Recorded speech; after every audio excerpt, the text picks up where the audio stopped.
Welcome to Operation Onward, presented by Remedical. This is a reminder, if you're a veteran out there, like and subscribe. Today is our first episode, and we're going to be talking to Zachary Bell, also known as Veteran with a Sign. Stay tuned, because some of the things we cover are his time in military service, his unique transition out of the military, and what led him to be the military influencer that he is today. Zach Bell, thank you for being our first guest on Operation Onward. Thank you so much for having me here. I'm super excited to be here in studio with you, and yeah, let's do it. Let's do it, man. So, infantry to influencer. I just really want to tell the story of Veteran with a Sign. What led you to the Marine Corps, man? What led me to the Marine Corps? If I had to think about it, I think I just wanted to be a hero. No. What led me? Probably the first Gulf War. I remember my uncle was in the Marine Corps Reserves, and like that was happening. So when was that? 89, 90, something like that. So I was born in 87. So I was younger, but I just remember like seeing all that stuff on the news and like all the camo, and that like really kind of imprinted on my brain a lot. And then seeing him do the reserve stuff thereafter, and how, our family came from a real working class background, not a lot of talk of college or anything that didn't involve the trades. And there's nothing wrong with that. There's at that time in American society, if you wanted to like change your stars or whatever it is, you had to go to high school, go to college, or else people really did treat you differently. Now we have different, more normalized views on that, thank the Lord. And so I just saw him, and like he left this kind of indelible impression on me of like, what a man was supposed to do, how he's supposed to act, and the way he carried himself. And he had this kind of je ne sais quoi, as they say, like this kind of swagger to him, this riz. I don't know he was just so cool. Like, and he was jacked, and he was not like that before. Like, he was just kind of like a troublemaker, like everyone else in my family. And, that tied with 9/11, of course, that was a very, very big moment in my life, wanting to defend my country. And, after all that stuff had happened, and, seeing those things and wanting to be a part of something bigger than myself. And, it'd be disservice if I didn't mention it, but like when you're in a community where there's not a lot of upward mobility, little to none, if there is any at all, the military, I think it has like one of the highest success rates of like changing that for people. So like generationally, it's one of the most dependable things you can do to go from like working class to like upper middle class or like middle class. I mean, I think it's one of the changing your socioeconomic status. Yeah. I think it's one, joining the military and having that experience, having college paid for. It's one of the easiest ways to actually make that jump and that change. Yeah, because like if you go to college, there's like a certain amount of income that you're like guaranteed to make, and like little changes like that. I mean, you're not going to go from like being like a custodian to a doctor, but like there are like little things you can do to kind of change the generation that you're in for your family and stuff. And so, there wasn't a lot of that stuff outside of it. I can still fix anything that has wheels on it, but I just don't want to do that for a living. Yeah. Especially because like growing up, my grandfather, he'd always say this is how we make a living with these hands. But then I would see him every morning rubbing his hands to get him loose so he could go out there and make a living. And he wasn't old when he was doing that. He was, he was in his 50s when he started having trouble with his hands, and then 60s and 70s. And then it becomes an issue of like, is that the life I want? And he'd always be like, don't be like me. Don't be underneath 30 cars the rest of your life. And I was just like, yeah, but I like it. And so, those are, I don't know if am I answering the question? Those are like a lot of things that like played into, I just wanted something different is the reality of it. I wanted something different, and I wanted to be a part of something bigger than myself. And so that's why I joined the Marines. How old were you when you? 18. 18 years old. Did you know going into the Marine Corps that you wanted to be infantry? Yes. What made that decision? My cousin helped. So he joined like 4 years to the day, just about before I did. And so I knew a lot of the game of like, you know, if you go in, don't do open contract or don't do this, don't do that. And like, I wanted to like mitigate risk and to not wind up doing something that I didn't want to do. Yeah. Potentially for 4 years or 40 years, who knows? So when I went into the recruiter's office in, what was it? Late 2006, I went in there and I met this guy. His name's Gunnery Sergeant something. I can't remember his name. Doesn't really matter. But he was like, hey, I'm a new recruiter. I just got here. I'm doing a B-billet. I was like, cool. And he's like, what do you want to do? And I was like, I want to be in the infantry. And he's like, well, let's do an ASVAB. And I got a good score on my ASVAB. And he goes, you can do this, this, and this. And I go, cool, I want to be in the infantry. And he goes, what about this other stuff? You know, you could do this field. And I was like, hey, man, this is what I want to do. I don't want to do anything else. What do we have to do to make that happen? And he's like, fine, you're going in the infantry. And they even brought like, they'll kind of do a thing where they'll bring back, hey, I'm the staff NCOIC. My name's Staff Sergeant, or blah, blah, blah. You know, if you want to do this, motor T, and I'm like, nope, no, it's not. I'm not doing that. You're not selling me on something. I'm not filling a quota. 03 infantry is what the contract has to say. In the Marine Corps, at least in that time, you had to sign up for a field. You couldn't sign up job specific. The Army, because they have just dump trucks of money and spaces, they'll be like, fill this job or whatever. You know, they really get narrow in their contracts. Marine Corps is like, no, you got to sign up for the field and you be in the infantry, and then that's what you're going to do. And so that's what I did. I signed up 03 infantry, like this. What was it, December-ish? I think it was like December 2006, and by February 2007, I was at Parris Island, South Carolina. Parris Island. So I am in San Diego. Yes. Military took me there. There's a you know, I know a lot of Marines from the West Coast. Yep. You were an East Coast Marine. Yeah. Tell me about that. So we got West Coast Marines, East Coast Marines, and there's a little bit of a rivalry there, right? I mean, it's not a rivalry. They're just not as good. So what it comes down to is they're Hollywood Marines.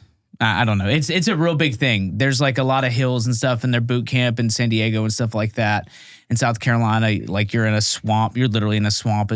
At one point, Parris Island was used as like, not technically a base, but it was like a little like hop point that they would use in World War II to kind of move some planes around and stuff. It's very, very small place. Like at the end of it, we do the Crucible. I can't remember how many kilometers it is. I want to say it's like 15 or 20, but like the island's so small, you end up like doing laps. And so it's very defeating being like, I don't know what lap we're on. Like you can't even like count it. But it's a very big thing. And the real guiding factor for where you go is the Mississippi River. So if you're on one side, you go East Coast, the other, you go West Coast. Okay. I knew some guys who went through, San Diego and they wound up in my unit. They didn't really go the other way, but, yeah. Okay. It's a real big, like, this is important, thing. And I was just like, I don't know, man. I'm just here to learn.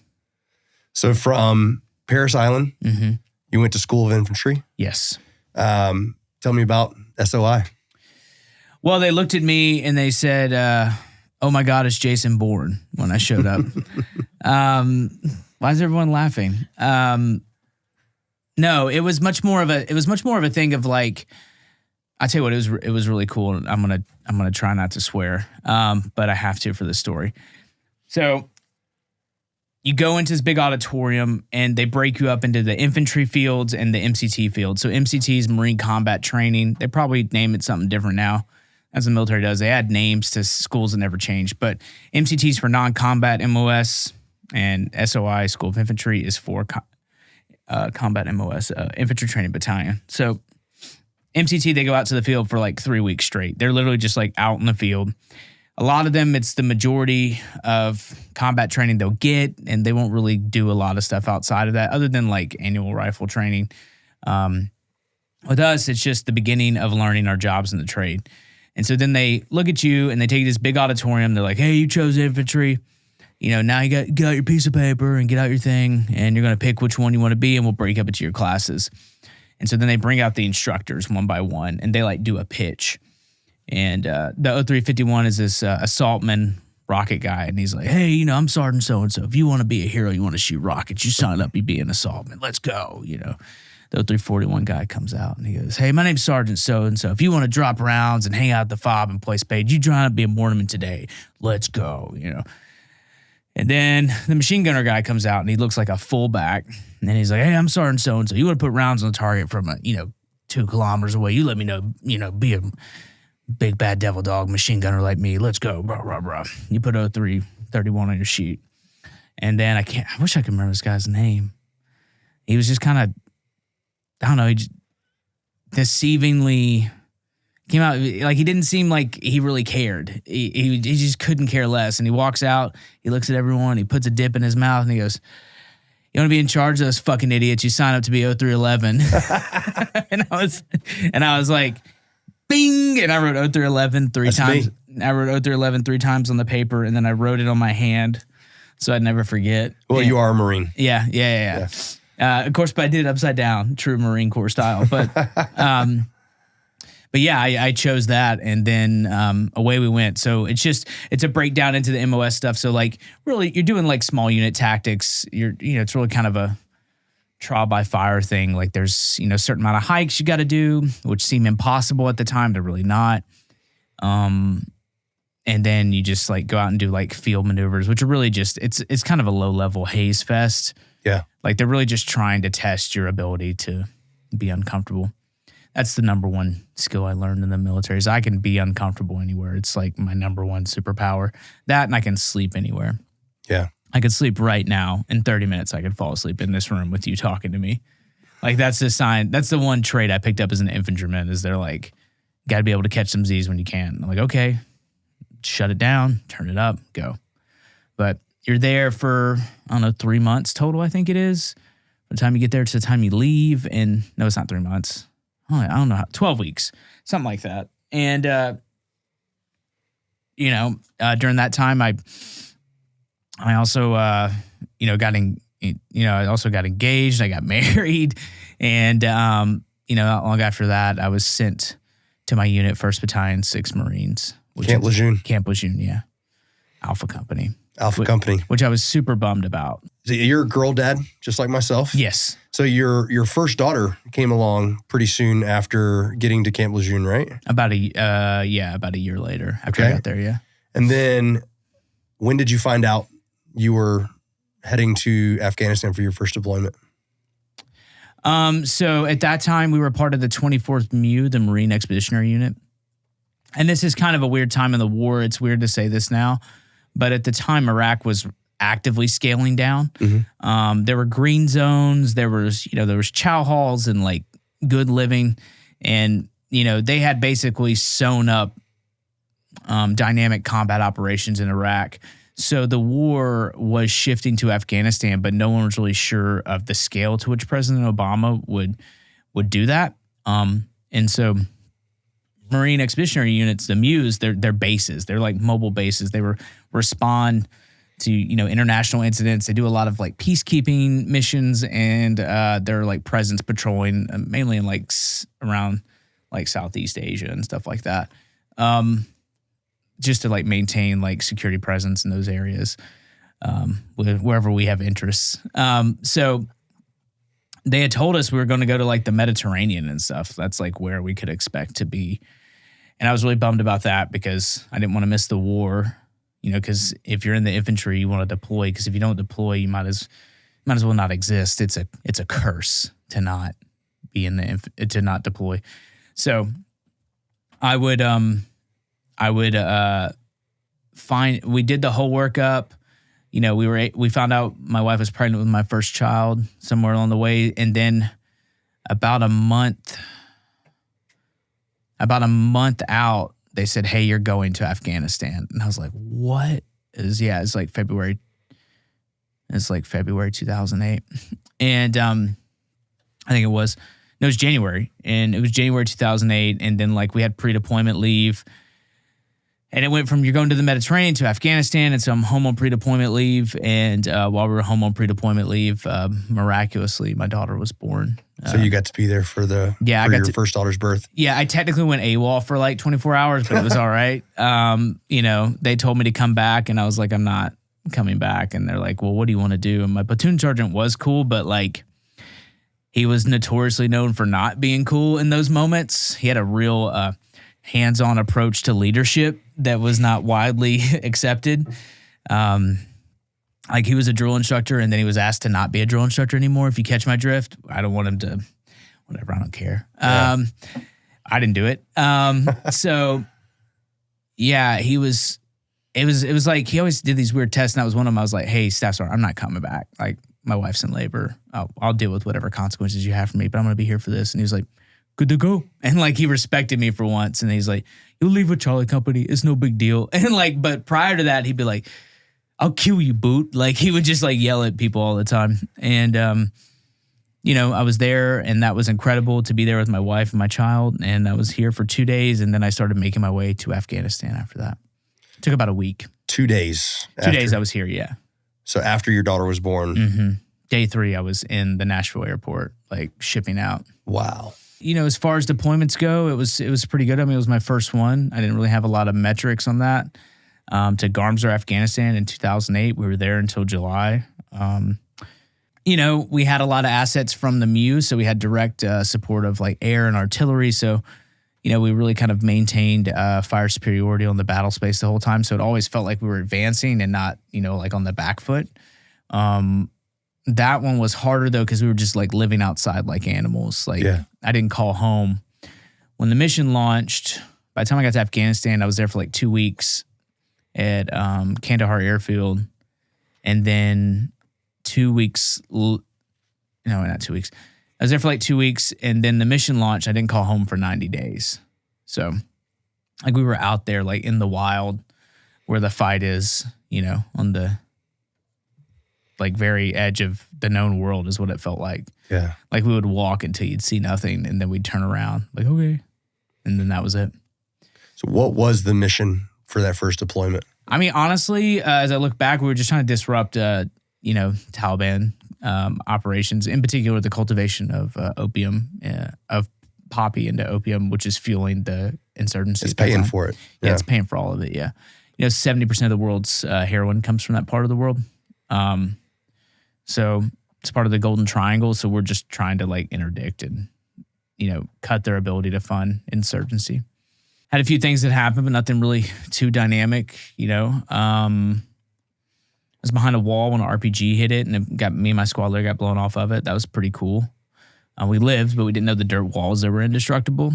So that was crazy. Like seeing a guy like we were reorganizing the battle space, and we were holding this one sector, and we were getting shot at from this building for like 4 or 5 hours, and then eventually these guys start coming out, and they start moving outside of the building, and it looked like they were going to close the distance between us. So we're engaging them, and then one dude steps out and he puts an RPG down. And as it cuts across the field, I remember there's a smoke trail, and I was like, "Oh my god, it's just like the movies!" Like, and then while it's happening, I can feel my head getting grabbed, and it's my squad leader getting down and pulling us behind a wall, and like the wall, like it didn't break, but like I could see like the force coming off of it because the dirt like kind of cracked, like the outer layer, and it was just like, and like we just blew back, and about 4 or 5 minutes later, I stood up and I was throwing up, and it had hit a big pile of manure, so it was literally raining shit. It's raining shit. And then my corpsman comes up to me and he's slapping me, and he's like, Bell, wake up. And I'm like, yeah, I'm awake. He's like, don't fall asleep, you'll die. And I was like, okay. And I just like put my gun on the wall, and I just start shooting again. I was just like, Rrr. We got him, but we held that position for like a full 24 hours, and then we went back, and then we just kept doing it. And it was like that on and off for 7 months. It got easier towards the end because it was just too hot for everyone, even the insurgents. So yeah. And we had such like good presence there that like they would come out and we would drop artillery and mortars and all sorts of stuff on them. They didn't stand a chance there at that time. So you were in Afghanistan for 7 months. Yes. You come back. Yes. Pretty quickly after you came back. Yeah. You find out you're having your second daughter. Everyone's good at something. Yeah, there you go. Yeah, everyone's good at something. So when did you find out So your second deployment, Mm-hmm. did you know that you were going back to Afghanistan? No. Where did you think that They told us we were going to shut down bases in Iraq. Okay. And this is after the surge in Iraq. Yeah. So bases are shutting down. Yeah. You think you're going to go and shut down bases. And then President Obama makes the speech at West Point. Yeah. That's the speech. Yeah. The speech, Yeah. the surge. 40,000 troops. Yep. Right. And That was and literally you guys were the spear tip. That of was the day they surge. told us. They're like, hey, he's going to announce this. You're going to Afghanistan.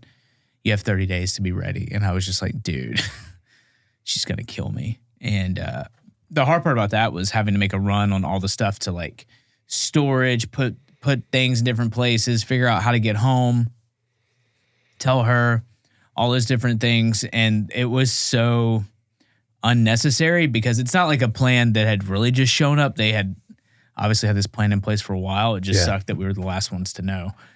And the only feedback I got was like, well, we don't want the enemy to know. And I was like, roger that. Not for nothing, but he went to West Point. So like, like you could have told us at least. Like it was broadcast on every news station in the world, all over the globe, everywhere. We're sending 40,000 troops. I feel like the cat's out of the bag. Yeah. Like we could have used like a 30-day jump. So, and then they're like, you're going to Marja, which no one had ever really heard of in our unit until that moment. And we come to find out that it was the largest helo-borne assault since Vietnam. Yeah. And that was where we would spend the next 7 months in the town of Marja, Afghanistan. The last week I re-listened to the Marja speech. With Walgren? With Walgren. Yeah. You were there for that, right? You see my head in it at one point, yeah. He's a good mentor. Epic. He was a real Marine, a real infantry guy. And, that whole day, the context of it was like, I got nervous. Everyone started getting nervous, right? So like the day before the mission launches, usually there's not like that many people talking to you. Like there was a whole base of like generals, colonels, lieutenant colonels, captain. Like it literally went down the line. I was like, dude, are we going to make it? Like it felt like we're storming. Just all day hearing, we're going to lose Marines. We're going to take the fight to them. Like I'm like, why are there so many speeches? This can't be good. Yeah. Is there something out there I don't know? Like we need to figure this out. And then that's when he leads into it. He's like, I've heard a lot of speeches all day. And my only real like pet peeve on it is when other people say that they were there because there were other companies in Marja. That's not what I'm disputing. That was Alpha Company. That was Alpha Company. Yeah. And so he was someone who was a champion for all of us. And so it was actually a special moment that there aren't many times where I'm like, I'm glad someone filmed, but like, that's the one thing I'm glad that like someone covered because like, it really does encompass like why we do what we do and why we did what we did. And it was, it's not, I didn't fight for any politician or any, board seat at Raytheon. I fought for my friends. My friends fought for me. And like that's really what it was about. And, to have him still, to this day, he's someone I can still reach out to at any given moment. And he's, Marine, what are you doing? And I'll call him on his birthday or he'll call me on my birthday. He goes, I'm proud of you. Don't tell anybody. And he'll like hang up. Like it's kind of funny, but I love the guy to death. I'm going to bring him and interview him eventually, but he's very, very, very like, no, negative. I'm not doing that. Like, he's just like, I'm not doing that. Or like the one time he's like, can I smoke? Marine, can I smoke when we do the interview? I was like, yeah, I'll let you smoke. I don't know. I won't do it now. Like he just like hung up on me. It was weird. So Marja Marine, what was Alpha Company's role in Marja? So taking back Helmand Province, Marja's truly the tip of the spear for the surge. And you're a part of that. And that's one of the parts of that speech that stands out to me is like, you will forever be known as a Marja Marine. Yeah. And it just resonates, right? Like it's a huge part of that speech. And so during that push and during that operation, what was Alpha Company's role? I mean, initially, so it changed not long after we got there, but initially we were supposed to like insert into the center of the city and then like push out to a different sector. I think we were going to, I can't remember if we were going to go west or east, but we were just trying to disrupt operations again. It's the same thing, you know, clear, hold, build. That was the methodology we were using at that time in Afghanistan. So, you know, we landed basically just outside of like downtown Marja is probably the best way to describe it, like outside the city center. And, you know, and we'd done probing operations prior to that, just outside of the security ring that was established around the town, trying to see if we could find any vulnerabilities and stuff. So to avoid doing what we did, like landing in the center of the town, but that's what we had to do. And we were there, Bravo was there, and we were going to go one direction, Bravo was going to go the other, right? It would end up to where Alpha Company would end up holding the city. Bravo would push up north to a town not far from La Shaga, which is where, you know, the documentary, that's where they spend the majority of their time. They were in the center for like less than a month, and then we took that over and we held that. So, and the documentary was Bravo Company, right? It was Bravo Company, the documentary with Captain Sparks. Yeah, that was Vice that did that. Yeah, a guy named Ben Anderson, you know. And so Charlie Company would hold to the south. They had like a mobile section. A lot of them were mobile at that time, and weapons was broken up all over the battalion. So, you know, they had told us there would be like AA guns and all these things. And there was you know, some of the birds took fire. I don't know. Ours didn't, thank the Lord. But this was the biggest place where they were cultivating poppy and turning it into heroin. So it was terrifying because it's just money, right? Like at the end of the day, it's like, that's money. That's what they're trying to protect. That fuels their operations. It's terrifying because they're going to defend it. And so we inserted, and, you know, pretty much right away, it was like the fight came to us as opposed to us pushing the fight. And it was like that till the day we left. Like every single day was harder than the previous day for 7 months. And we would lose people throughout the entire time. Usually deployments have a rhythm to them, you know, from people who've done more than me and everything else. But like there's like danger, slow, a little bit danger, slow. And like there's kind of like these peaks and valleys. That was just a steady incline of danger, right? As time went on, as we were there longer, as the enemy started to learn the way we were moving, it wasn't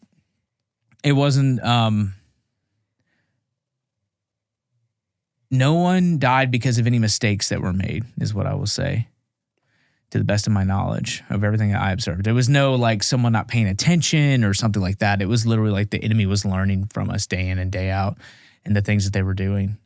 You know, it was hard, and it was, you know, we lost people in you know, in my platoon, you know, and it was, you know, it was one of the hardest days of my life. Still think about, you know, that Marine often, and you know, the others that were injured as well, but they're still with us. But we lost someone very important to us, and you know, we actually ended up, you know, because of one event, we had so many casualties, we had to reorganize our whole company and our whole platoon. So I went from being a team leader who had 3 guys in charge of him to a squad leader, because we had to rearrange everyone. So there were smaller rifle squads, but like, you know, I got brought in to talk to the first sergeant and our company CEO, and he was like, "Hey, do you think you can do this?" And I go, "Yeah, I'll do it." And there's no one else who will do it as well as I can. And he's like, "Why?" And I was like, "I'll get this right if it's the last thing I do." And, you know, that was really how I felt. Not so much confidence in my abilities, but I was confident in the fact that it would be the last thing I did right. If not for any other reason, just to honor the Marine that wasn't there. Yeah. And, you know, that was about halfway through. So I finished out the last half of the deployment. You know, I went from being a guy who gave an opinion on like decisions to making decisions. And that was a big jump for me. But, you know, every day was just hard after that, every single day. And during your deployment to Marja, your second daughter was born. Mm-hmm. Yeah, she was born. You missed that. I missed that. Yeah, that was before the mission launched in February. But yeah, she was born, and so the day I found out she was born, we were on a patrol, and I've been trying to get a hold of my family for a while, and I was a Marine, right? You were in the Coast Guard, so you know what it's like to be underfunded as well. Yeah. I wasn't in the Army where everyone gets back rubs and cell phones. So I feel like I lucked out with the Coast Guard. I came in 2004, and it was right after DHS was stood up. Yeah. And so, unlike any time beforehand, we got a ton of funds pumped in to the mission that we were doing, and which was counter narcotics. But I definitely know what it feels like to be like the kind of the odd man out. Yeah. Well, basically you're a Marine then. So we were underfunded, unlike the soldiers, an army of one cell phone each. That's the real motto. One cell phone each, not Army one. But we had a satellite phone for the whole company of like 200 people. I'd waited to go out, and this is when I was still a team leader. My squad leader Ryan was picking on me, and he's like, "Hey, there's these French reporters. They're your problem now." And I was like, "No, I don't want reporters." And he's like, "Zach, they're attached to you now. You have to deal with this." And I was like, he's like, "Don't make me order you." And I was like, "Yeah." I was like, "That sucks, but whatever." And so I got these French reporters. Their name are like Jacques and Lumiere, whatever. It's French names. And do you know French names? No. Me neither. So I'm out there with Jacques and Pierre, and reporters. They're brave. They're not brave.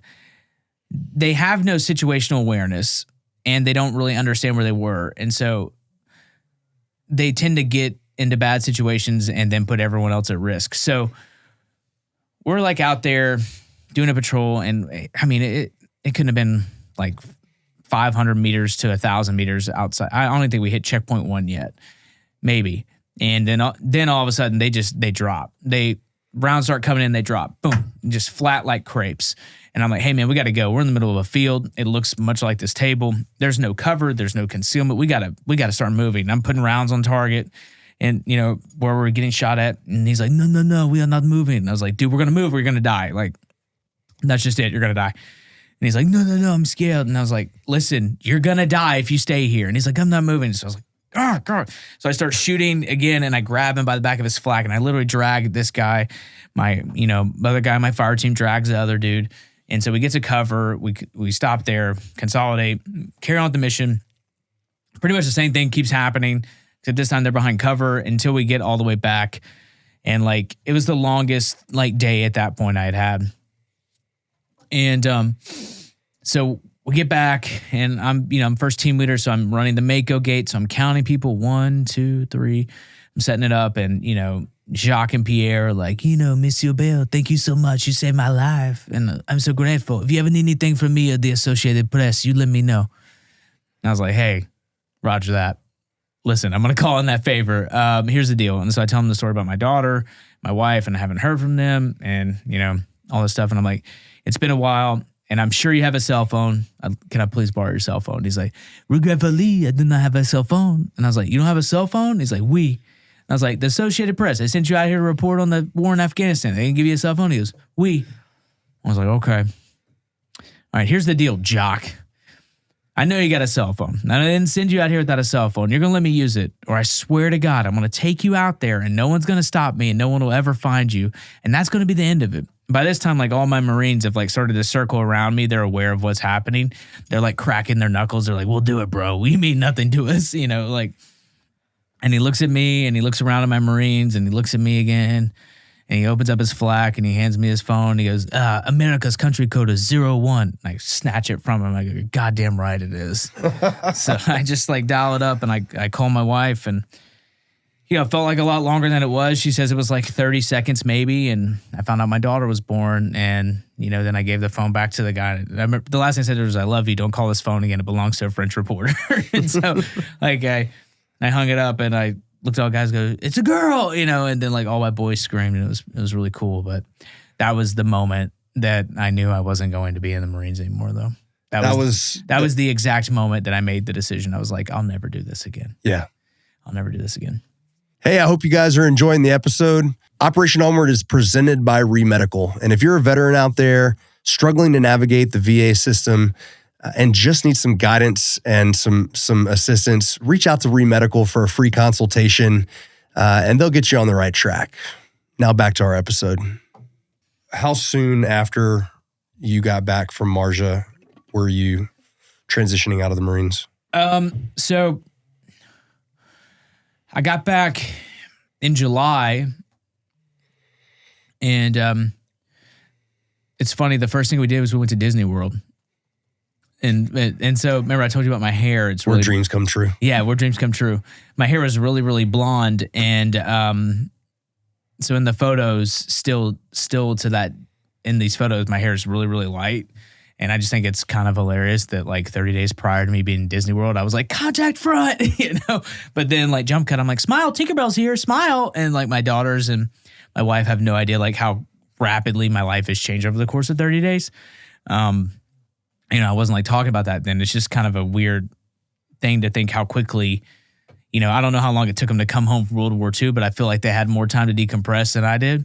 But I also didn't want to be in that world anymore. But, we did that, and then we came home, and I got on terminal in like November or December. You got home when? I got home July 2010, so my EAS was February 2011. Part of Operation Onward is telling the story of the transition. Yeah. Like the military does an amazing job in every branch of breaking you down and turning you into to a military machine, right? Yeah. The boot camp process. Yeah. Heroes, yeah. But they do nothing for the transition. Yeah. And it's a story that every military veteran shares, right? It's unique. Mm-hmm. It's their own transition. It's their own story. But it's always one of the most traumatic experiences of a veteran's life is this time of, being ripped away from what ripped away from your friends that you've been bonded to. And let's talk a little bit about your transition period out of the military. Yeah. What did that look like when you decided that you weren't going to re-enlist? You made that decision with your family. What did that transition look like for you? I mean, so my transition out of the military was really elongated, and I still feel like I'm doing a part of it now. But the long and short of it is I didn't really have a lot of time or opportunities at the moment to focus on myself or do the things I needed to do. Like I had 90 plus days of terminal, not 90, like 60 plus days of terminal. 90s were at caps. And I was like, I have X amount of time to like figure this stuff out. And so I very quickly tried to find a school I could go to. And, there was no like go online. There's no one trying to help me with the GI Bill. There's no one trying to help me, file my VA benefits. At that point, I had just done the initial claim as I was exiting Camp Lejeune. They were very disingenuous to say the least. And then that turned into me just trying to figure it out. And so I couldn't get a job anywhere, and I applied for everything. The only thing I could do, there was a flood in Nashville in 2010. So there was a lot of like construction work, and my father-in-law owns a construction company. So I would like work for him, and then like one day a week he would let me go apply for jobs. And so, or like interview. And I was doing that in addition to going to school full time. And I did that for a few months until I was able to get a job at the Children's Hospital here in town, working the night shift as a medical receptionist. And I was the only male non-elderly woman in that role, which is fine. I'm very grateful for it. I love everyone there. They're truly incredible. But like, it was jarring to say the least to go from like basically the peak of my career. Yeah, I had every option available to me. I had bonuses. I had schools. I had the world was in my hands. I'd hit E5 in the time it takes most people, like in half the time it takes most people to do it. Like one enlistment. So by that math, if I'd done 2 more enlistments, I would have been the commandant. Like if I maintain pace, I'm going to do it. Right. And, I was just like, doesn't matter. I need this job. I'm going to do it. So what I would do is I would go to school from 8 to 12, Monday, Wednesday, Friday. And then I would sleep in my car in a parking lot at MTSU, Middle Tennessee State University. And then I would wake up and then I would work out from like 3 to 5. And then I would shower, eat dinner, and then I would drive to work from Murfreesboro to downtown Nashville. And then I would work 7 p.m. to 7 a.m. And then my day was done at 7:01 the next day. And I would do that for 3 years. I would see my family once a week.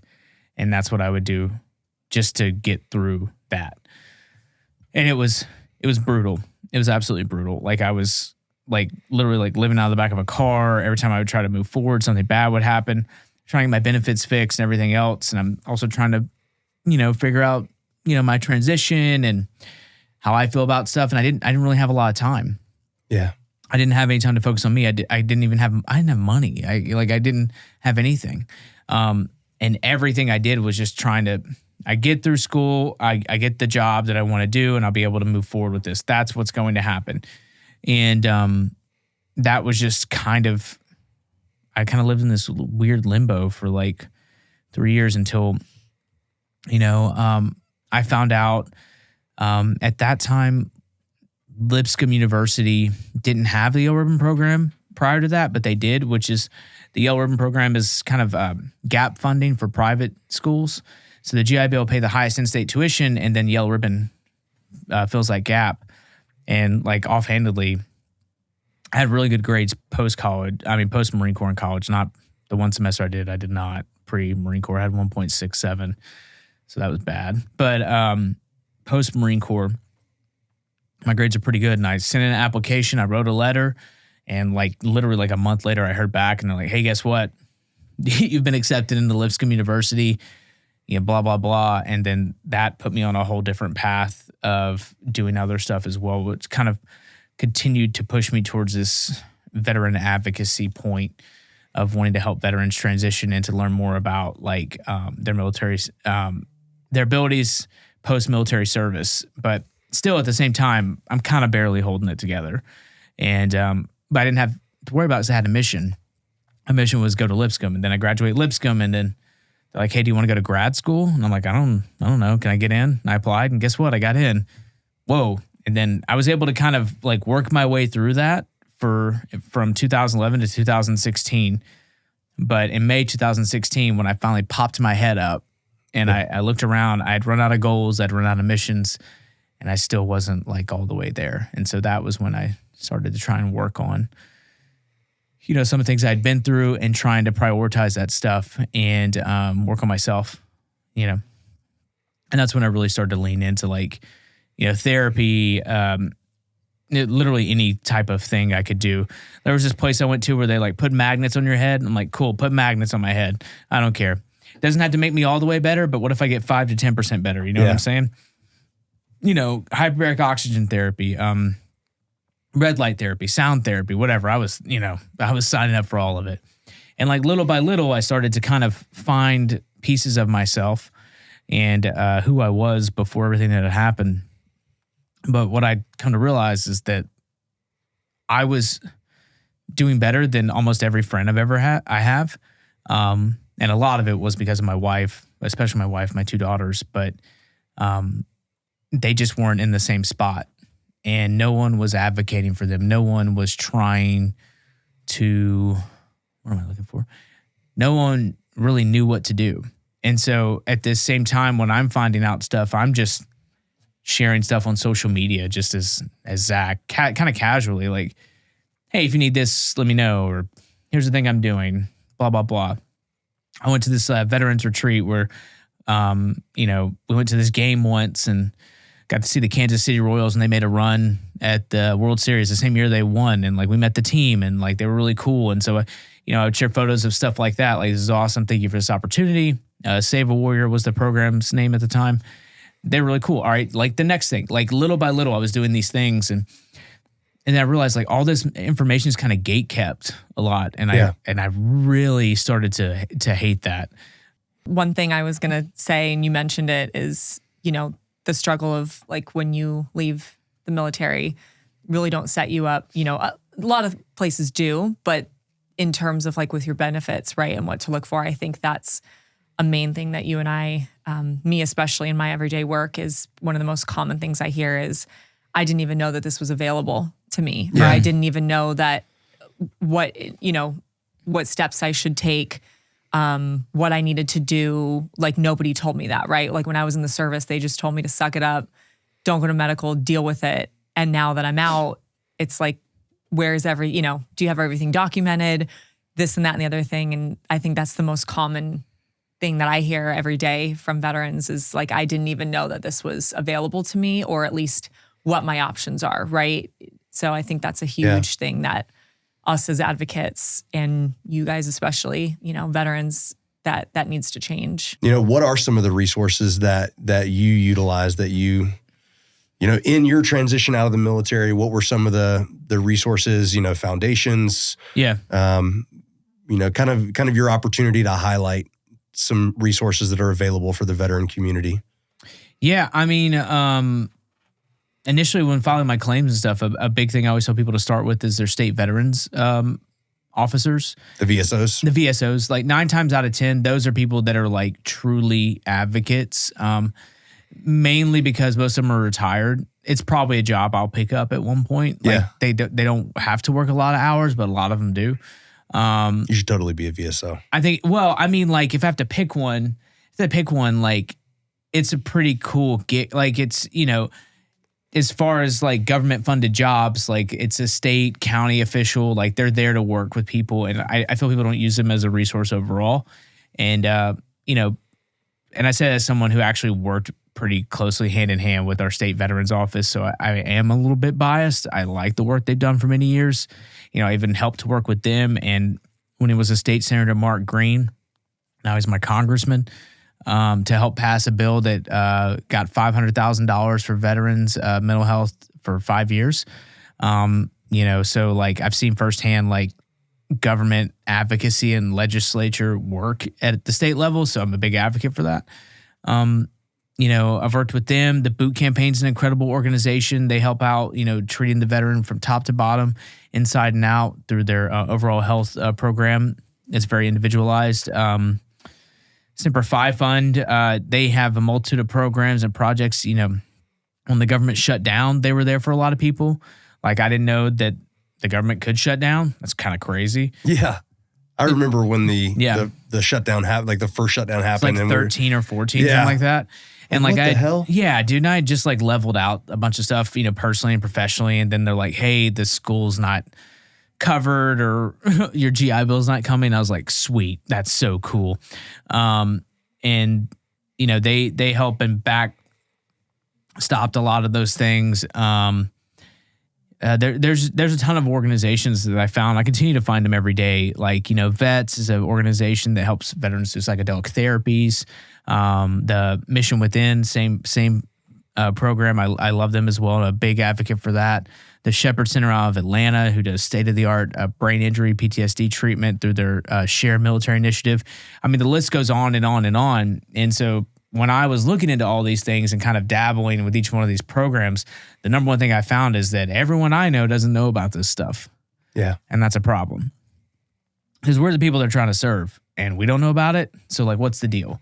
And so when the idea with Veteran with a Sign developed in March of 2020, a lot of that was just kind of like the final level of me open source sharing this information or inspiration or whatever it is to try and reach people wherever they are. And so the idea was I was desperate for attention. And the idea was I had done a lot of writing prior to that for different outlets like Huffington Post, Fox News, and New York Times. And I was like, what if I just make like a character online? And that was really it. And this character, when he talks about himself, how would he refer to himself? Like he would call himself warfighter. Okay, cool. Like, and how would he dress? What would he look like? And so like, I kind of started to build this world around this guy. And like, I like to think he's not me. Depends on who you ask if it's me. But I think it's me turned all the way up. Like calling people battle, be like, yeah, good to go battle. Like stuff like that. Like that's, I'm sure I'll eventually transform into him. Like, art will become life. But I was like, I'll just write stuff down and then I'll communicate that in the most like clearest way possible. Yeah. And so I just started doing it, and the first month was brutal. People hated it, talked about my body, talked about my tattoos and how bad they were, and then all this stuff. I can't wait to have people it's fine. Rip me a new asshole. It's fine. They'll say that, and then well, here's the thing. What turns is Bobby123 was like, I hate this guy. He's the worst, blah, blah, blah. No one likes him. His mom doesn't love him. I mean, I don't know how he knew that, but like all these things will slowly kind of turn, and then I had a few signs and posts that did really well. And then I talked about Captain Crozier, who got relieved, and that did really well. And then I started getting like media requests from Task and Purpose and We Are the Mighty and one thing after another. And then Bobby123 was like, dude, Zach's the greatest thing to happen to veterans ever. I love that dude. Day one. I'm like, dude, you used to talk about my face. Like, you used to talk about like how ugly I was. Like, what are you talking? And it was just crazy. But the internet's really just people using first draft thoughts. Like they send it, they don't think twice about it. They're like, blah, blah, blah, blah, blah, go. And so I just kind of like lean into it now. And, I'm grateful that it's taken a shift now to where like the affectionate burden I have of maintaining it is that the time it takes to kind of platform and look into other things or continue to advocate, it takes away from other things in my personal and professional life. So, it got to a point where I was like, I need to figure out a way to have this thing pay for itself, because like it's more than just an Instagram page. It's the connection, it's the community, it's the outreach and all the other things. And so sponsors started showing up, and like Remedical amongst others, which I'm truly grateful for, because ultimately those are the ones that keep the lights on at Veteran with a Sign. Because if it's not supporting itself, at least breaking even, then I can't do it. You know what I'm saying? Yeah. And so I know on the outside, it could be like, this is just an Instagram page. I'm like, dude, it's 270 something thousand. It's 280,000 on Facebook. It's 30,000. It's over 500,000 across all platforms. And I'm very, very grateful for it. But like, in order to continue to feed the beast and work with other things, it has to be self-sustaining. Yeah. And I never thought that it would get to a place like that either, to where like, it's like, oh, wow, this is like larger than anything I anticipated. So now I'm always just trying to be mindful of how to continue to grow it and continue to advocate for brands and organizations that I feel are supporting the community. Like, like Remedical is obviously an incredible sponsor of ours, and every day people continue to tell me about how much they love Remedical, tell blogs how much they love Remedical. Anyone, I'm sure there's bad reviews, but I don't care. And even if there are, like I have a psycho folder on my phone where I'll take screenshots of good comments. Yeah. And I'll take screenshots of bad comments, right? The good, it's 10 to 1 good, right? For every 10 of them, there's one bad. And if I read the bad, then I got to read the good. If I read the good, I got to read the bad. You know what I'm saying? So but I got this idea from David Goggins, because what he does is he screenshots bad comments, and then he reads them to himself, and then that's what he listens to in the gym. I'm not there yet. Are you serious? I swear to God. I swear, this is very real. That guy is I've heard way that. too intense David for me, Goggins man. is an idiot. Yeah, he calls it his cookie jar. So like I will instead look at that and I'll be like, why am I doing this? What's this for? And then literally every time where I'm unsure of my path or what I'm doing, I don't know what you want to call it, but there's proof of something there. I get these like out of nowhere, thank you so much for this. I'm using Remedical because of you. I got help because of something I heard. Like, a lot of it's just me doing thinly veiled jokes to be like goofy. So when I get in front of you, I'll be like, hey, take care of yourself. Yeah.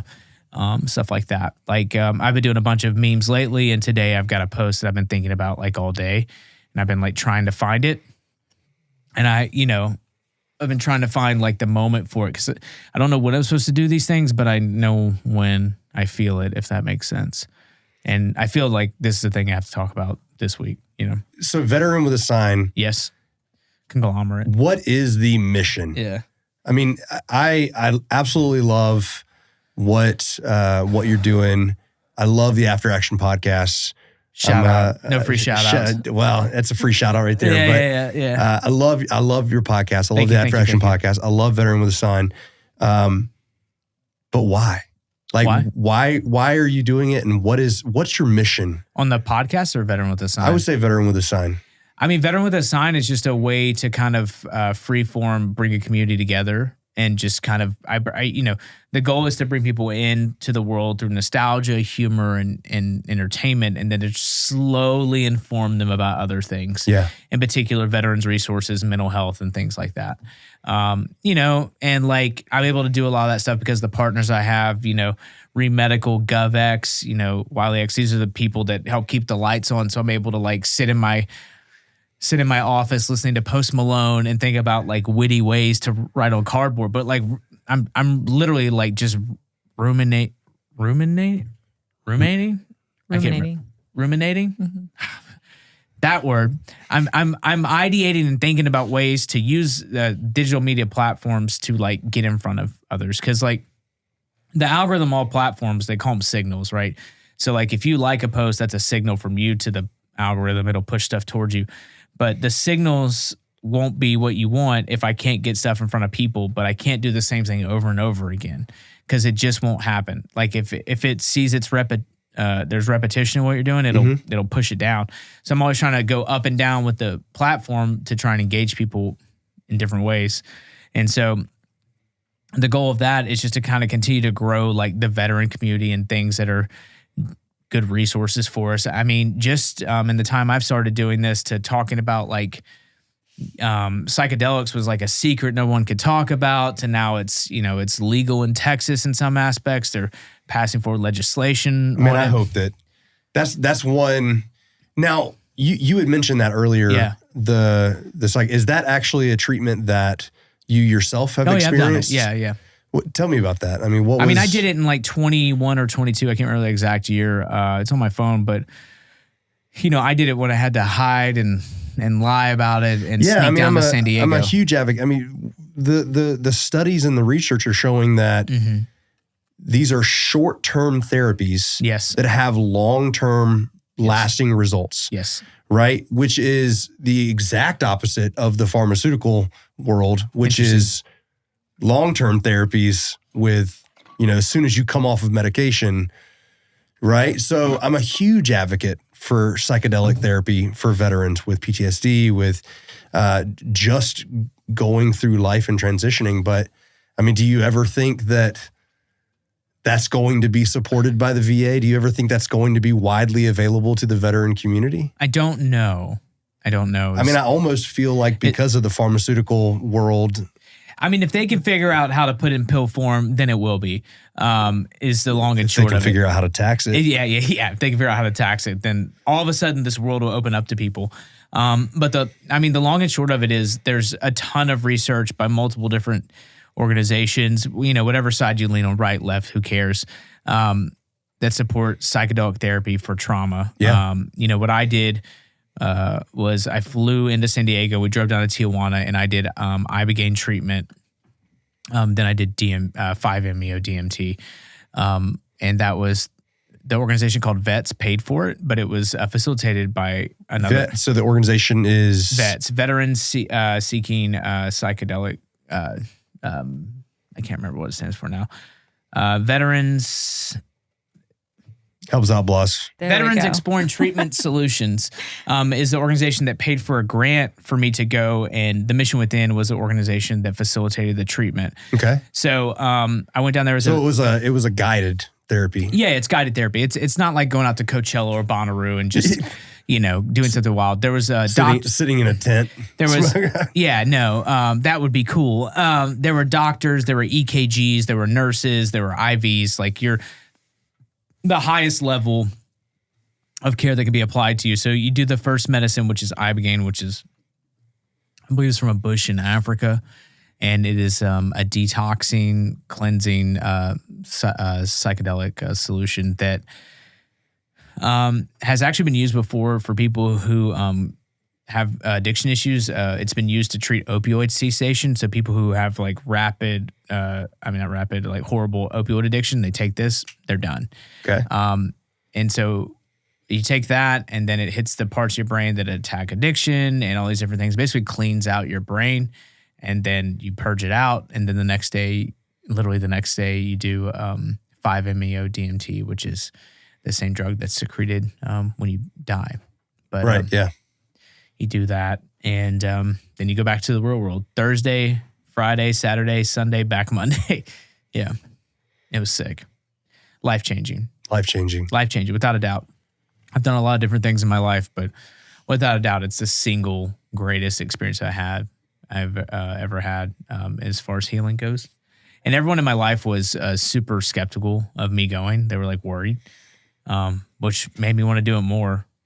And I was like, I'm supposed to do this. I'm supposed to do this. I'm supposed to do this. And so I did it. And like, I've never looked back. And I've sent a few of my friends down there too, and they've had similar experiences. One guy's gone twice.